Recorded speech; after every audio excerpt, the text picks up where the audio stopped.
মানিকচকের মথুরাপুরে এক ব্যক্তির মৃতদেহ উদ্ধার ঘিরে চাঞ্চল্য। মৃত ব্যক্তির নাম মনোজ ঘোষ, পেশায় দিনমজুর। তিনি রতুয়া থানার মাকাইয়া গ্রামের বাসিন্দা। তবে বিগত 15 বছর ধরে মানিকচকের মথুরাপুর গোয়ালপাড়ায় শ্বশুরবাড়িতে বসবাস করতেন তিনি। জানা গেছে গতকাল স্ত্রীর সঙ্গে তার বচসা হয়। এরপর বাড়ি থেকে বেরিয়ে গেল আর ফেরেননি তিনি। দীর্ঘ সময় খোঁজাখুঁজি করলেও তার কোনো খোঁজ মেলেনি। মঙ্গলবার বাড়ি থেকে প্রায় 500 মিটার দূরে ভূতনি ব্রিজ সংলগ্ন আমবাগানে তার মৃতদেহ দেখতে পায় স্থানীয় বাসিন্দারা। খবর পেয়ে ঘটনাস্থলে আসে মানিকচক থানা পুলিশ। মৃতদেহটি উদ্ধার করে ময়নাতদন্তের জন্য মালদা মেডিকেল কলেজ হাসপাতালে পাঠানোর পাশাপাশি গোটা ঘটনা তদন্ত শুরু করেছে পুলিশ। কি হয়েছে? কালকে ওর বাড়িতে ঝামেলা হয়েছিল। হ্যাঁ। বিষ খেয়ে দিয়েছে কালকে।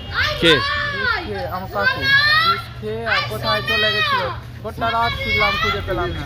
সকালে খবর পেলাম যে এখানে পড়ে। কি অবস্থায় দেখলেন এসে? এই তো এখানে ছটফট করে আছে, উল্টে আছে। কি নাম? মনোজ ঘোষ, বয়স কত হবে?